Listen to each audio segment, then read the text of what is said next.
નમસ્કાર, હું છું ગોપી ગાંગર અને આપ જોઈ રહ્યા છો નિર્ભય ન્યૂઝ. અત્યારે આપણી સાથે વરિષ્ઠ પત્રકાર જગદીશ મહેતા જોડાયા છે. આજે વાત કરીશું હીરા બજારમાં મંદીના માહોલની, કારણ કે મંદી ખૂબ જ ભયંકર મંદી ગણાઈ રહી છે. ગોવિંદ ધોળકિયા, જે હીરાના સૌથી મોટા વેપારી છે, તેમનું કહેવું છે કે આ વખતની મંદી કંઈક વિશિષ્ટ પ્રકારની છે, કારણ કે આ વખતની મંદીમાં દર વખતે દિવાળી પછી માર્કેટ ખુલી જાય છે, પણ આ વખતે તો માર્કેટ પણ નથી ખુલ્યા. અને હીરાના કારીગરો હવે શું કરે, એ મોટો સવાલ છે. આપણી સાથે જગદીશ મહેતા સર છે, તેમની સાથે જ વાત કરીએ. સર, જે પ્રકારની મંદીની વાત આ વખતે હીરા માર્કેટમાં થઈ રહી છે, એને લઈને જે કારીગરો છે, કારીગરો માટે તો પરિસ્થિતિ ખૂબ જ વિકટ બની છે. આપ શું કહી રહ્યા છો? આપનો પ્રશ્નનો જવાબ એ છે બેન કે હીરા બજારમાં વૈશ્વિક મંદી છે, એમાં કોઈ ના નથી. પણ એ ના ઈલાજ નથી, એટલે એનો કોઈ ઈલાજ ન થઈ શકે એવી કોઈ સ્થિતિ છે, એવી વાત માનવાને હું તૈયાર નથી. કારણ કે મંદી તો ધંધાઓમાં મંદી તેજી આવ્યા જ કરતી હોય છે, પણ એને જો સરખી રીતે મેનેજ અગર આ કારખાનેદારો કરી લે તો આમાંથી આરામથી ઉગરી જાય. થોડીક જરૂર પડે તો સરકારની પણ મદદ લઈ શકાય. હવે અત્યારે મંદીની સ્થિતિ કેવી છે, પેલા થોડીક તમને ડેટા કલેક્શન સાથે વાત કરી દઈએ, જેથી આપણા ઓડિયન્સને ખબર પડે કે શું સ્થિતિ છે. અત્યારે આવી 2008ની સાલમાં મંદી આવી હતી, જે 7-8 મહિના સુધી રહી હતી. બિલકુલ. 2008 તે પછી એ પહેલી વખત આવી મંદી કહેવાય છે કે આવી છે. અને તેમ છતાં આ મંદી આમ તો 2 વર્ષથી નાની ઝીણી ઝીણી અસર તો એની વર્તાતી હતી 2 વર્ષથી, પણ અત્યારે પરાકાષ્ઠા એ છે. અને એમ કહેવાય છે કે આ 50 વર્ષના ઇતિહાસની સૌથી ખતરનાક એવી મંદી છે. આવું કોણ કહે છે? કોર્પોરેટરના જે માલિકો છે તે કહે છે. હવે બધા કેટલાક આંકડાબાજી કરે છે માલિક મંડળો, પછી હું તમને સત્ય તરફ લઈ જાઉં. અત્યારે જી. આ લોકોની જે વાતો છે એ છે, શું કે છે કે હીરાની વિકાસમાં, એટલે જે નિકાસ અમે કરીએ છીએ હીરાની વિશ્વના અનેક દેશોમાં, એમાં 36.11% ઘટાડો આવ્યો. આયાત, અમે જે રફ આયાત હીરા જે બહારથી રફ મગાવીએ છીએ, એમાં પણ 20.11% ઘટાડો આવ્યો. હવે અત્યારે જે એક્સપોર્ટનો ટાર્ગેટ અમારો જે મૂળ હોય છે જેટલો, એમાંથી ખાલી 30-32% જેટલો ટાર્ગેટ અમે લોકો પૂરો કરી શકીએ એમ છીએ, બાકી ક્યાંય મેળ પડતો નથી. સુરતમાં નાના મોટા 1000 જેટલા કારખાનાને તાળા લાગી ગયા છે. એમાંના 500 જેટલા તો અમારે સૌરાષ્ટ્રમાં પણ છે. અમરેલી, બગસરા, ધારી, સુરેન્દ્રનગર એ પંથકમાં, જસદણ વગેરે પંથકમાં છે. ગુજરાતમાં ટોટલ 17 લાખ જેટલા હીરાના કર્મચારીઓ, રત્ન કલાકારો છે. અને એમાંના 11 લાખ જેટલા સુરતમાં, ખાલી સુરતમાં છે. બાકી 17 લાખ છે આખા ગુજરાતમાં છે. હવે એને ગુણ્યા તમે 3 કરો, 17 ગુણ્યા 3, 17 તેરી, 17 દુ 34, 17 તેરી 51 લાખ લોકો અત્યારે કહેવાતી મંદીના ભરડામાં મુકાઈ ગયા છે. ફેક્ટરીમાં જે ઉત્પાદન થતું હતું હીરાની ફેક્ટરીઝમાં, એ 50% જેટલું ઘટી ગયું છે. એટલે હવે શું થાય છે, જેટલા કારખાનેદારો જે છે એમાંના કેટલાકે પગાર 50% કરી નાખ્યો કર્મચારીઓનો, હમ. હમ. 50% કાપ મૂકી દીધો. કેટલાકે 50% કર્મચારીને કાઢી મૂક્યા. કેટલાકે રાખ્યા છે તો પગાર 50% જ આપવાની વાત કરી, 50% પગાર આપશું, બીજું નહીં આપીએ એમ. અને આ છેલ્લા 18 મહિનામાં 2 લાખ જેટલા રત્ન કલાકારોએ એની રોજગારી ગુમાવી છે. અને 45 જણા, 45 લોકોએ આપઘાત કરી લીધો છે. આ મેં આપને અત્યારે કહેવાતી મંદી, હું કહેવાતી શબ્દ સમજીને વાપરું છું, એ હમ. કહેવાતી મંદીના કારણે જે કઈ અત્યારે બજારમાં સ્થિતિનું આંકલન થઈ રહ્યું છે, એ કંઈક આ પ્રકારનું છે. પણ હવે આપને હું તમને કહું કે આ બધી વાતો આપણી જો નૈતિક રીતે કહું તો બિલકુલ હંબક છે, ખોટી છે, ભ્રામક છે અને ઉલ્લુ બનાવવાની છે. કારણ એવું છે બેન, તેજી મંદી તો આવે, આપણા ઘરમાં કોઈ માણસ સાજો માંદો થાય તો આપણે એને કાઢી નથી મૂકતા, હમ. એની સારવાર કરીએ છીએ. મારી બિલકુલ. નથી નાખતા, કાઢી નથી મૂકતા. આ એ જ કર્મચારીઓ, રત્ન કલાકારો, 17 લાખ, ગુજરાતના 17 લાખ એ જ રત્ન કલાકારો છે, જેણે તમને ગામડાના ઢેફા ભાંગતા હતા એવા લોકોને આજની તારીખે સૌજીભાઈ ધોળકિયા થી માંડીને ગોવનજીભાઈ ધોળકિયા બનાવ્યા છે. આ એ જ લોકો છે જેના કારણે V Jayantilal and company, Asian star, Harikrishna diamond, Gitanjali group, Kiran gems, Lakshmi diamond, Laljibhai Badshah, Vasant Gajera, આ બધું બનાવ્યા છે. તમને આ 17 લાખ લોકોએ બનાવ્યા છે. તો તે અત્યારે મંદિર છે ને તમે એને કાઢી મૂકો છો, યા 50% કાપ મૂકી દો છો, અથવા તો 50% જેટલા લોકોને નોકરીમાંથી કાઢીને કામ ઓછું કરી નાખો છો, તો મને તમે જવાબ આપો કે જેથી ફૂલ ફટાક તેજી હતી તેથી તમે એના ઘૂઘરા ક્યાંક ચાંદીના ઘડાવીને બાંધી દીધા હતા, મને તમે કયો. જો આ જ પૈમાનો હોય કે મંદિર છે એટલે અમારે તમને કાઢી મૂકવા પડે, તો તેજીમાં તમે એના ગળામાં ક્યાં હોનાનો હાર ટાંગી દીધો તો એ મને તમે કયો. હવે શું કામ મંદિર છે એ તમને કહું. પેલા જમાનામાં એટલે જયારે હીરાનો ધંધો શરૂમાં હતો, આજથી 2-3 દાયકા પહેલા કહું છું, ત્યારે નાની નાની ઘંટીઓના અનેકો માલિક હતા. એક માણસ પાસે 50 ઘંટી હોય, 100 ઘંટી હોય, 200 હોય, બસ એટલું. અને એ ગૃહ ઉદ્યોગ જેવું હતું. અમારે અમરેલીમાં, અહીંયા બોટાદમાં, અમરેલીમાં, ઢસામાં, સુરેન્દ્રનગરમાં, જસદણમાં, આ ભાવનગર પંથકમાં, આમ તમે જુઓ તો ઘરે ઘરે ગૃહ ઉદ્યોગ જેવું હતું. દરેક ગામમાં 2-5, 10 તો આવી હોય જ, અને ત્યાં લોકો રોજગારી મેળવી લેતા હતા. હવે શું થયું છે, મેં હમણાં તમને જે નામ આપ્યા, સૌજીભાઈ ધોળકિયા કે લાલજી બાદશાહ કે વસંત ગજેરા કે ગોવિંદભાઈ ધોળકિયા કે વી જયંતિલાલ કંપની, એશિયન સ્ટાર ને હરિકૃષ્ણ ડાયમંડ ને ગેલેક્સી ગ્રુપ ને ગીતાંજલિ ગ્રુપ ને કિરણ જેમ્સ ને SRK એટલે શ્રીરામ જે છે, એ બધી વાતો જે કૃષ્ણ એક્સપોર્ટ્સ ને, હવે આ બધું થઈ ગયું છે કોર્પોરેટ કલ્ચર આનું આવી ગયું છે. એક માણસ પાસે 50 જેટલી જયારે ઘંટી હતી, એવા 50 ના 500 લોકોને એક જ માણસે ખરીદી લીધા, સમજી લ્યો. એટલે એક માણસ પાસે થઈ ગઈ 2-5 હજાર ઘંટીઓ, અને ઓલા 500 કમિશન ઉપર આવી ગયા. હવે આ 2-5 હજાર લોકો, 2-5 હજાર ઘંટીના જે માલિકો છે, જેના મેં તમને નામ ખાલી આ તો સિમ્બોલિક રીતે બોલ્યા છે, એ બધાને શું થયું છે, એક તો બેસુમાર પૈસા આવ્યા, દોલતની સીમા ન હોય. તમારું મારું કેલ્ક્યુલેટરની આ સ્ક્રીન ટૂંકી પડે એવી એની આવક છે. મેં જે તમને નામ બતાવ્યા છે એ ગૂગલમાં સર્ચ કરી લેવાની છૂટ છે. એનું નેટવર્થ અને એનું જે આપણે આ વાર્ષિક ટર્નઓવર 12,000 કરોડ રૂપિયાથી વધુનું છું. એક કંપનીની વાત કરું છું, 12,000 કરોડ થી વધુ. તો ભલા માણસ, હવે તમે મારા પ્રશ્નનો જવાબ આપો એને કે જ્યારે તમે તેજીમાં હો છો ને તમે 12,000 કરોડ નહીં અસ્કયામતોના માલિક બની જાઓ છો, તો તમે 3 મહિના 4 મહિના મંદી ધારો કે અત્યારે આવે, તમારા કર્મચારીઓને હાંચવી ન શકો. તમારે ક્યાં એને જિંદગી આખી સવારી દેવાની જરૂર છે. કોઈ પણ હીરા જે ઘસે છે રત્ન કલાકારો, એની મેક્સિમમ આવકની તમને વાત કરું, 30,000 થી 50,000 મેક્સિમમ કઉ છું. 50,000 રૂપિયાની આવક પકડો ને સરેરાશ તો 30 હોય, કારણ કે બિચારા 10, 15, 20 માં ઘણા કામ કરતા હોય છે 17 લાખ માંથી. પણ આપણે એવરેજ તમે 30,000 પકડો આપણે, તો 30,000 નો તમારો કામદાર જેને જિંદગી આખી એની હીરાની સાથે એની જાત ઘસી નાખી અને તમને અહીંયા સુધી પહોંચાડ્યા, તમે ખુદે, એટલે કે આ હું જેના નામ વાંચું છું, આવી તો 250 પાર્ટી છે સુરતમાં, આપની જાણ ખાતર. એ 250 પાસે 10,000, 5,000, 6,000 કરોડ ની અસ્કયામતો છે. તો તમે પોતે જાતે ઘસીને અસ્કયામતો બનાવી છે? નહીં. તમે આ બધા લોકોને કાયા ગહીને એમાંથી પૈસા મેળવી લીધા છે. તો તમે 3 મહિના 30,000 માણસનો પગાર છે, એક માણસનો ગણો 30,000, તો 2-3 મહિના તમે એને એમ ન કહી શકો કે આ હું તમને લોન આપું, એમ માન લ્યો. હાલો, તમારી અત્યારે કામ નથી તો ભૂલી જાઓ 2 ઘડી, મારે તમને હીરા ઘસવા નથી દેવા કારણ કે મંદી છે, પણ મારે કાઢી પણ નથી મૂકવા. તમે રહ્યો, કારણ કે તમારે કારણે તો અમે લોકો સુખી છીએ. એટલે 3 મહિનાના તમને પગાર મહિને 30,000 હોય તો એવરેજ 30,000 કહું છું. તો તમને પૈસા મળી જશે. તો આનો સીધો ઉકેલ આવે કે મંદી ગમે તેટલી, અને જયારે કારખાનેદારોને પોતાની ઉપર આવે કે આપણે અત્યારે મફતનો પગાર આપીએ છીએ, એટલે એ લોકો રસ્તા કાઢી પણ લેશે. પણ સવાલ એ છે ને કે 3 મહિનાની વાત નથી, અહીંયા તો છેલ્લા 2 વર્ષથી આ મંદીનો માર ચાલી રહ્યો છે. અને રશિયાએ વોર શરૂ થઈ ત્યારથી હીરાના માર્કેટની અંદર આ મંદી જોવા મળી રહી છે. સાહેબ, એ તો હું તમને એ જ કહું છું કે આ કહેવાતી શબ્દ હું એટલા માટે જ વાપરું છું કે તમે, એટલે કે આ કારખાનેદારો જે કે છે એ મંદી છે.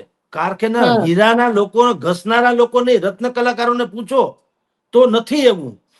2 વર્ષથી મંદી એટલે એની અસર છે અત્યારે એ પરાકાષ્ઠે આવી છે 3 મહિનાથી, અને હજી માર્ચ મહિના સુધી રહેશે એમ કે છે, બરાબર. પરંતુ એટલે જ હું કઉ છું કે હવે તો હું માઇકમાં બોલે એ સંભળાય, બાકી 10,000 લોકોનું ઓડિયન્સ એ હું બોલે એ રામ જાણે. 17 લાખ લોકો હીરાના કારખાનેદારોમાં હીરા ઘસે છે. તમે એ બધાને બોલાવો કે તમારો માલિક કે છે વાત સાચી છે, હરામ બરોબર કોઈ હા પાડે તો ઈ એમ કહેશે કે અને તમે પ્રશ્ન નંબર 2 એને પૂછો કે તમને 3-4 મહિના હજી ધારો કે માર્ચ મહિના સુધી છે દાખલા તરીકે, તો તમને ન નભાવી શકે એવો તમારો શેઠ નબળો છે? નથી. તમે વિચાર કરો, આ બધા મેં તમને 10-12 હજાર કરોડની નેટવર્થની વાત કરી, તો ચોપડા ઉપરની વાત છે, રેકર્ડ ઉપરની. અને હું ને તમે બે જાણીએ છીએ, આ ઉમેદવારો ચૂંટણીમાં ફોર્મ ભરે ત્યારે શું લખે કે મારી પાસે આવક કેટલી છે, આવક લખે એના કરતા 500 ગણી હોય છે કે નહીં? બિલકુલ અમારે અહીંયા બિલકુલ બરાબર, આપણે બધું જાણીએ છીએ. 100% તો સત્ય. ઈ ચોપડામાં બતાવવાના 12,000 કરોડની છે, અસ્કયામાં તો એવી 250-300 છે. તો તમે એવી 300 કંપનીઓ છે ભેગી થઈને એક નિર્ણય એવો ન કરી શકો કે ભાઈ 3 મહિના કે 4 મહિના ધારો કે આપણે આ કર્મચારીને નભાવવા પડે તો કેટલા રૂપિયા જાય માની લો, અને પાછા કામમાં તો એમાંથી ને એમાંથી છે. ભાઈ દુષ્કાળ પડે તો ખેતર વેચી નથી નાખતા ખેડૂત, ને બળદને મારી નથી નાખતા, નભાવે છે. મૂંગા ઢોરને નભાવે છે ખેડૂત માલધારીઓ, કારણ કે એના થકી તો ખેડ છે. આપણા માવતર એ ઘરડા થઈ જાય છે તો આપણે કાઢી મૂકીએ છીએ. આપણા હાથ પગ ભાંગી ગયા હોય કે આપણામાં કઈ દુર્ગુણ આવી ગયા હોય, માવતર આપણને ક્યારેક ઘરની બહાર કાઢી મુકાયું સાંભળ્યું કે હવે તું કમા ત્યારે અહીં આવીને ખાજે? કે ખરા કે ભાઈ કઈક કમા, નોકરી કર, કઈક ધંધો કર, એ બધું કે, પણ કાઢી તો નથી મુકતા. આ તો એવું છે કે તમે કમાણી કરો તો દીકરો, ને કમાણી ન કરો તો શત્રુ, એમ હોય ક્યારે? એમ આ જે હીરાના કારખાનેદારો છે, તમે વિચાર કરો, કહેવાતી મંદી છે બેન, કયા કારખાનેદારે એની જિંદગીમાં જે છે એ ઉડાવ જીવનને બદલે બિલકુલ સંયમી જીવન બનાવી દીધું હોય? મને બતાવો. કોણે કરકસર ભરી જિંદગી જીવવાનું શરૂ કરી દીધું? કોણે એમ કીધું કે આપણે અડદની દાળ આજે વઘાર્યા વગરની ખાઈ લેશું કારણ કે મંદી છે? સાંભળ્યું ક્યાંય? એ હોને મઢીલા ફરે છે, ચાર્ટર્ડ પ્લેનમાં ઉડે છે, વિશ્વભરમાં જાય છે. આ મંદી ખાલી હીરાના સીધા ધંધાને કારણે નથી. આ લોકોના ટાટિયા પોળા થઈ ગયા છે, આમ અલગ બિઝનેસમાં હલવાના છે અનેકો. કોઈ એસ્ટેટ એજન્ટ તરીકે ગયા છે, કોઈએ બીજી પોન્જી સ્કીમમાં રૂપિયા નાખ્યા છે, કોઈએ પરદેશમાં મોટી વિલાઓ લીધી છે, એક 150, 200 કરોડનો એક થાય એવી કેટલીક ફાર્મ હાઉસ થી માંડીને વિલાઓ લીધી છે. ટૂંકમાં ટાટિયા પોળા કર્યા છે એને, સમજી ગયા? એટલે હવે બસ અહીંયા શું છે, એક મુદ્દાનો કાર્યક્રમ કાંઈક થાય તો ભાઈ હવે તમે પોહાતા નથી. ભલા માણા, તમે પોહાતા હતા જે દિવસે તમે પોહાતા હતા તે દિવસે તમે ક્યાં વરહી ગયા હતા? જે દિવસે ભયંકર તેજી હતી અને તમારી દોમ દોમ સાહેબી હાલતી હતી, તેથી તમે ક્યાં વરહી ગયા હતા? ને અમારે ક્યાં નાખા માગ નતો રહ્યો હીરાના રત્ન કલાકારો? એ તો વિચાર કરો. એવું તો તમે કઈ કર્યું નથી. તો મંદીમાં જ અસર થાય શું કામ? તેજીમાં કેમ ન થાય? તેજીમાં કા પગાર ન વધે? તેજીમાં કા બોનસ ન વધે? તેજીમાં કેમ તમને આવક તમારી જે છે એડવાન્સ તમને આપવાના હોય એ રકમ ન વધે? તેજીમાં કેમ તમને મકાન લઈ દેવામાં ન આપવામાં આવે? તેજીમાં કેમ તમને સસ્તી લોન? કાંઈ તેજીમાં તો થતું નથી. તો મંદીમાં જ સીધી અસર પડે. આવું સાંભળ્યું ક્યાંય? એટલે મેં તમને આ શબ્દ વાપર્યો કે કહેવાતી મંદી છે, એની માનસિકતા મંદી છે, એટલે વધારે પડતી અસર થઈ રહી છે બેન. જી. પણ સર સવાલ અહીંયા એ છે ને કે જે કારીગરો બિચારા હીરાના કારીગરો જે હીરા ઘસતા હતા, હવે એ લોકોએ અલગ અલગ ધંધો પણ શોધવો પડી રહ્યો છે. હવે એ લોકો કોક સેન્ડવિચની લારી કરી રહ્યું છે, કોક શાકભાજીની લારી કરી રહ્યું છે, કોકે ચાની કેટલી ખોલી દીધી. તો ક્યાંક ને ક્યાંક આ જે હીરાના કારીગરો જે પોતે સારું એવું કમાતા હતા, હવે એમની પરિસ્થિતિ થોડી વિકટ બની અને એ લોકોને છૂટા કરી. એ લોકો માટે શું ઓપ્શન લાગે છે આપને? જુઓ બેન, ઓપ્શન તો અનેક છે. પેલી વાત તો એ છે, દરેક વ્યક્તિએ, રત્ન કલાકાર હોય, ખેડૂત હોય કે આ જ્યારે તમે પરાવલંબી બની જાઓ છો ને ત્યારે આપણી આ હાલત થાય છે. હવે દરેકે આમાંથી એક ધડો લેવો જોઈએ કે જુઓ, તમારા દુઃખના દાડા આવ્યા તો તમારો ધણી પણ ફરી ગયો કે નહીં? માલિક, ધણી એટલે માલિક ફરી ગયો કે નહીં? તમને મોઢું ફેરવી લીધું કે નહીં? તો કે હા. તો હવે તમે એના આધારે રેવા દો. હવે તમે आत्मनिर्भर बनो. खुदी को कर बुलंद इतना कि हर तकदीर को लिखने से पहले खुदा पूछे बता दे बंदा तेरी रजा क्या है. આ અડધા પડધા દુખી છે. જેમ મેં તમને હીરાના કારખાનેદારોની જે માનસિકતા બતાવી, મંદીની માનસિકતા બતાવી, એવી અડધી પરધી દુખી પ્રજા જે છે હીરાને કારખાને રત્ન કલાકારો ઈ પણ માનસિકતાના કારણે છે.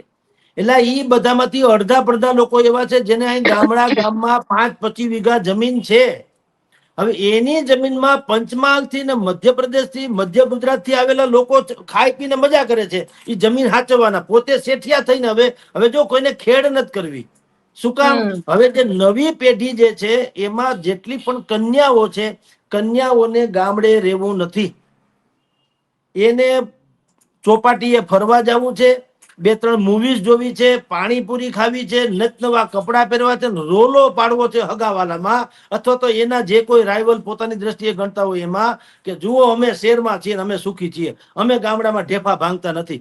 ભલા માણા, ગામડામાં ઢેફા નથી ભાંગવાના, ગામડામાં તમારા દુખડા ભાંગવાના છે. આ ઢેફા તમારા દુખડા ભાંગી નાખશે. પેઢીઓ હોય ગઈ, તમે લોકો સુખી સંપન્ન હતા, તમે તમારું હાથે કરીને આવું સુંદર મજાનું ગામડું, ત્યાં આવું પાછું રળિયામણું તમારું ખેતર હતું, ઓલા કે ને કે ગોરી 2-3 ગાવરડી અને નદી કાંઠે ગામ, ઘુઘરિયાળા ગોધલા તું રાજી થઈને દે રામ. આટલી બહેતરીન લાઈફ તમારી હતી, છોડીને શું કામ? તમે પરિણ્યા છો એવી પત્નીને કે જેને તમારી પ્રતિષ્ઠા હારે જ લગ્ન કર્યા છે, તમારી હારે નહીં. તમે શહેરમાં જાઓ તો તમે એના પત્ની, નહીં તો નથી રમવું. જો આ અડધી પરધી તો એવી વાત છે, બધાને લાગુ નથી પડતી, પણ મોટા ભાગનાને. હવે મેં ડિબેટ 8-10 વખત અલગ અલગ ચેનલમાં કરેલી છે, અને મેં કેટલીક કોમેન્ટ્સ વાંચી પણ છે. એમાંના એ જ લોકો, હીરાના રત્ન કલાકારો બિચારા કહે છે કે સાહેબ તમે કયો છો એ વાત બધી સાચી, પણ બૈરાને ગામડામાં નથી રહેવું એનું હું? હવે એ તો તમારી એક્ઝેક્ટલી. પીડા છે ને. હવે એ તો મેં કીધું આપણી એમાં તો કારખાનેદાર કઈ ન કરી શકે. એટલે હજી કહું છું કે તમારે પણ જાગ્યા ત્યાંથી સવાર. હવે આ મંદી અત્યારે માર્ચ મહિનામાં પૂરી થઈ જાય તો સારું, ન થાય તો જે થાય. પણ તમારે તો એટલે કે જે લોકો રત્ન કલાકારો છે એને આવી રીતે નિરાશ ને હતાશ થઈ જવાની ક્યાં જરૂર છે? તમને એમ લાગ્યું કે ગામડા કરતા સુરતમાં જઈને કમાઈ લે હું તો સારી વાત છે, તમે આવી ગયા અને તમે જેટલો સમય તેજીનો હતો ને કામી લીધા, ને કદાચ કોઈ સુખી સંપન્ન થઈ ગયા હોય, ત્યાં મકાન લઈ લીધા હોય, ટેસડા કરતા હોય, ને લોન બોન ન હોય, ભગવાનની દયા હોય તો કઈ વાંધો નથી. પણ જે આપણી જેમ હોય, હાવ પહેરે લુગડે, હજી તમે પતરાની તમારી 10x10 ની ખોલીમાં તમે રહેતા હો, ચામડી દાજી જાય એવી ગરમીમાં તમારા છોકરાને હુરાવવા માટે તમે મજબૂર હો, ઉપર કીચુડ થતો હોય એવો તમારી પાસે પંખો હોય, અને આવી હાલતમાં જે લોકો હોય તો એને તો કહું કે હવે તમે મંદિરનું તો બાનું તો છે, નીકળો ને આવતા રહ્યા ગામડામાં પાછા. શું ફેર પડે? 5-10 વીઘા છે, ચરી ખાઓ મજાના આનંદથી, તમે આંબાની ડાળે હિંચકો ને લેર કરો ભલામણા. પણ તમે કે બૈરું માનતું નથી, હવે ભાઈ એનો તો કોઈ ઈલાજ નથી ભલામણા. હવે તમે એક તરફથી એમ કહો કે અમારું બૈરું માનતું નથી, અને બીજી કોઈ આપણે નરેન્દ્ર મોદી થી માંડીને સૌજી ધોળકિયાની ભૂલ કાઢવી છે. એટલે ભાઈ તમારું પોતાનું બૈરા ઉપર તમારું કોઈ હાલતું નથી, તમે દેશની ક્યાં ચિંતા કરો? એટલે જ હું કહું છું કે થોડીક સમજણ વાળી વાત કરવાની જરૂર છે રત્ન કલાકારોએ ખાસ. કે ભાઈ હવે તમે ફરવા, આખી શહેરના માણસો ફરવા ક્યાં જાય છે? ગામડાઓમાં. કે હાલો સાસણ ફરવા જઈએ, બીજા બધા બિલકુલ. ફાર્મ હાઉસમાં ફરવા જાય. ફાર્મ હાઉસમાં શું હોય છે? નકરું ગામડું છે બીજું કઈ. મુંબઈમાં ટીકુજીની વાડી બની હતી ત્યારે અડધું મુંબઈ ત્યાં ગાંડું થઈને જતું ટિકિટમાં. શું કામ હતું? ઈ જ હતું. એને ગામડાની જેમ ખેતરના પાળા જુઓ, તમને પાણી ધોરિયા હર જાતું હોય, ઝાડવા જુઓ, એમાં વાંદરા, એમાં મોરલા, એમાં ચકલા બકલા ટીંગાડ્યા હોય, તમને ટ્રી હાઉસ એને કે આમ જુઓ તો આપણી જગ્યામાં ગામમાં તો આવો ચકલા હોકારવાનો એક મેળો બનાવતા હતા, મેળો ચકલા હોકારવાનો. હવે એને આ લોકો ટ્રી હાઉસ કે એટલે એના પૈસા લે, ત્યાં ઉપર વાંદરા જેમ પીંગાઈને ચા પાણી પીવાનો. જી અત્યારે પરિસ્થિતિ એવી છે કે અમે અમારા છોકરાઓને માટી બતાડવા લઈ જઈએ કે આને બસ એ માટી જ. કહેવાય, આને ધૂળ કહેવાય. જી બેન, ઈ જ વાત છે, ઈ જ વાત છે કે આવું બધું તમે ન્યા કરીને ફરવા જાઓ છો, જો સાસણ જેવા ગામમાં કે બીજે ક્યાંય પણ, તો તમારું ગામ તો પોતાનું છે જ ભાઈ સાહેબ. ગામનો ગોંદરો છે, તમારું ગામ છે. હે ને રૂઢા રૂપળિયાળા, તમારી પાસે જો બળદું ન હોય તો હવે તો ખેતર થઈ ગયું છે ને, જે આપણે ટ્રેક્ટર થી થઈ જાય છે. અને હવે પાકમાં પણ વેરાયટી આવી ગઈ છે. કેટલાક પ્રગતિશીલ ખેડૂતો છે, એને આ કપાસ ને માંડવીને રોજબરોજના પાક લઈને પછી માથે આ દઈને જગતનો તાત એવું નથી કરતા. એને દાડમ વાવી, સફરજન વાવ્યા, પ્રયોગો કર્યા. તમે નહીં માનો બેન, આપની જાણ ખાતર રાજકોટમાં એક ભાઈને બિલકુલ જમીન નથી, 1 ઇંચ પણ જમીન નથી, અને એને કાશ્મીરના કેસર વાવ્યા અને કિલો 7-7 લાખ રૂપિયા કિલો વેચે છે. પણ કોઈને આ રીતે પરિવર્તિત નથી થવું. બસ દુઃખી થઈને જગતનો તાત કરીને પડ્યા રહેવું છે. સબસિડી સરકાર આપ્યા કરે છે, હરામના હાટકા કરી નાખ્યા છે સરકારે પણ. ભલા માણા એને સબસિડી આપવા કરતા એને એવો એક પ્રયોગ આપે, તારી જમીનમાં ભવિષ્યમાં ન કરે નારાયણ, અને આવો દુષ્કાળ જેવો આવે કે ઉનાળામાં પાણી ખૂટી જાય તો તું ડ્રીપલીન એટલે સ્પ્રિંકલર એટલે કે ફુવારા પદ્ધતિથી તમે આસપાસના 10 લોકોમાંથી એક જણાની વાયુનો હારો વાય એને આસપાસમાં તમે કહો ભાઈ ફુવારા પદ્ધતિથી તમે 10 જગ્યાએથી પાણી લ્યો, આ ધોરિયા પદ્ધતિ નહીં ફુવારાથી, તો તમે એક તો ખેતી બારે માસ કરી શકશો, નંબર 1. બીજું, આ કપાસ ને માંડવી છોડો, એ તો પરંપરાગત છે, એમાં તો ઋતુગત હોય છે, પણ એક કામ કરો સાઈડમાં તમે આ ખાલી હાગના ઝાડવા વાવો તો તમે 10 વર્ષ પછી તમારી પાસે લાખો રૂપિયાની કિંમતના હાગ થઈ જાય. તમે બીજું કઈક એવું વાવો, ફળ ફળાદી વાવો કે જેને એક્સપોર્ટ કરીને તમે લોકો સારા પૈસા કમાઈ શકો. આમ ખેતીવાડી વિભાગ પણ અત્યારે તમે જુઓ તો નથી કરતી, અને સરકાર પણ નથી કરતી. સરકારને શું છે, બસ આવું 2-5 હજાર રૂપિયા રોકડા આપી, જેમ ઓલે પણ કર્યું લાડલી બહેના અને ફલાણી બહેના ને એવું બધું કરીને મત લઈને એને સરકાર ઉપર સત્તાઓ કાબજ કરી લેવી છે. અને આપણે એટલે કે આ જે કિસાનો છે, ખેડૂતો છે, રત્ન કલાકારો છે, હોય માડીને હોય બાપા હવે શું કરીએ, હવે શું કરીએ. અરે ભલામણા શું હું ભગવાને 2 હાથ દીધા, ટાટા અને બિરલાને પણ 4 હાથ નતા, ધીરુભાઈ અંબાણી પાસે 2 જ હાથ હતા અને 2 જ આંખો હતી. બધાને આપણા જેવું ઈશ્વર પછી કુછ દેતા નહીં, દેખતા હે કે તમને જે દીધું એનું તમે શું કરો છો. જી પણ સર, વૈશ્વિક મંદીની વાત છે, અને વૈશ્વિક મંદીની અંદર કારણ કે હીરા માર્કેટ એ એનો એક ભાગ છે, અને હીરાના ભાવ જોવા જઈએ તો 1 લાખ રૂપિયા જે હીરો 2 વર્ષ પહેલા હતો, આજે 60 થી 70 હજારની આજુબાજુ થઈ ગયો. ઓવરઓલ જે યુક્રેન રશિયા વોર થઈ ત્યારબાદ યુએસ ની અંદર એની ડિમાન્ડ ઘટી, અને જે ઓવરઓલ મંદી છે એને લઈને આપ શું માની રહ્યા છો કે જે મંદી છે એ મંદીમાં ક્યાંક ઘટાડો નથી, પણ એક સામાન્ય માણસ આ પરિસ્થિતિમાં પોતાની જાતને કઈ રીતે આગળ લઈ જશે? જો બેન, આ બધા ભારેખમ શબ્દો છે, વૈશ્વિક મંદી ને ફુગાવો ને જીડીપી ને, એમાં હરામ બરોબર નાના માણસને કઈ ખબર પડતી હોય તો તમે બજેટ જે ફૂલ ગુલાબી આવે છે, કોઈને પૂછો જે ગામમાં છે ફૂલ ગુલાબી બજેટ એટલે શું થયું, હાબુની ગોટી 1 રૂપિયો સસ્તી થઈ તો કે નહીં.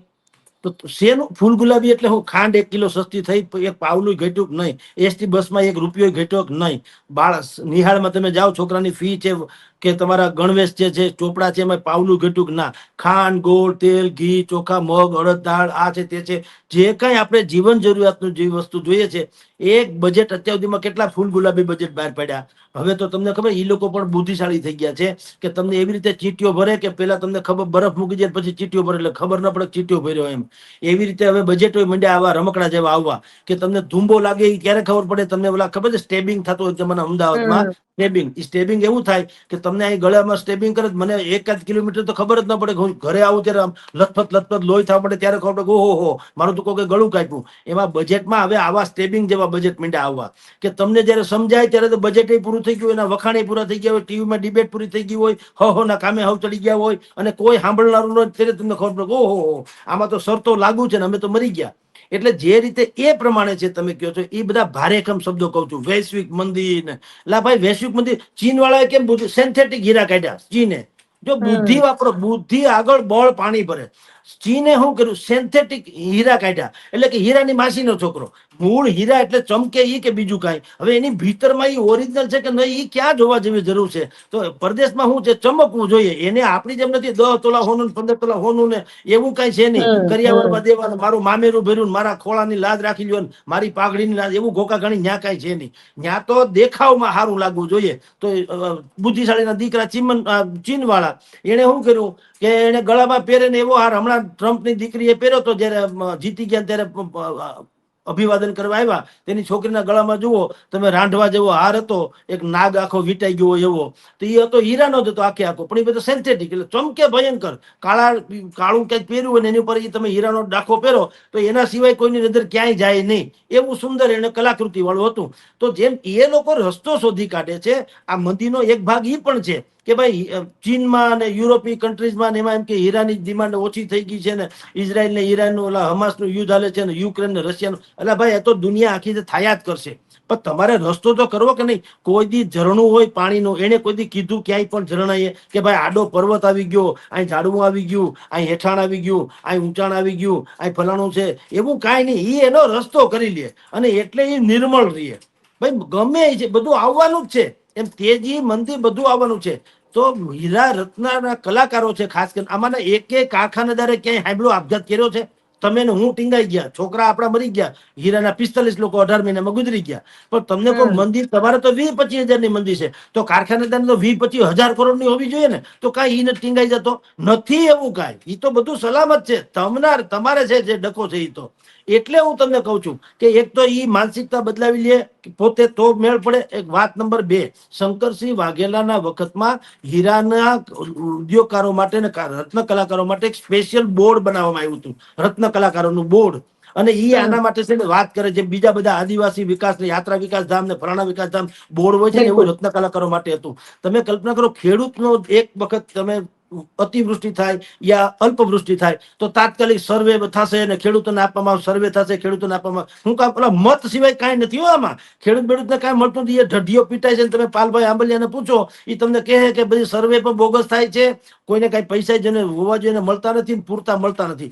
પણ ગામમાં ગધેડો તમે ને હું મીડિયામાં છીએ, 500 કરોડ રૂપિયાનું બજેટ, પણ નુકસાન 50,000 કરોડનું છે. 500 કરોડનું આવે હું, પણ 500 કરોડ મોટો એટલે લાભાર્થીની સંખ્યા નથી લખતા.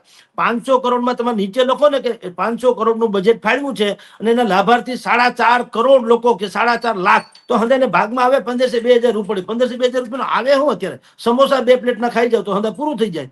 એટલે આવી જે માનસિકતા છે એ સરકારે પણ બદલાવી જોઈએ કે ખેડૂતો માટે તમે કરો છો એમ હીરા માટે કેમ તમે વિશેષ ન કરી શકો. પ્રધાનમંત્રી આવાસ યોજનામાં હીરાના જે કોઈ બેરોજગારો છે, અત્યારે 17 લાખ લોકો છે, એને કેમ પ્રાયોરિટી ના આપો ભાઈ? એ હજી ત્યાં ઝૂંપડામાં રહે છે બિચારા સુરતના, શું કામ ભાઈ? એને પેલા પ્રાયોરિટી આપો, એને બોનસ આપો, એને પણ 7મું વેતન પંચ છે એ પ્રમાણે કોઈ આ જેટલા મેં તમને નામ બતાવ્યા હીરાના 250 જેટલા એવા કારખાનેદારો છે જેની પાસે મેં 6,000 કરોડથી 12,000 કરોડ સુધીનું ટર્ન ઓવર છે. એકાદ બે સૌજીભાઈ ને વાત કરો જે ગાડી આપે ને એવું બધું કે છે, પણ એ પગારમાંથી કાવડિયા કાપી લે છે એવું કે છે. એ સાચું ખોટું રામ જાણ. પણ હું તમને કહું, એ બધું જવા દો, અમે તમારી મહેરબાની નથી જોતી.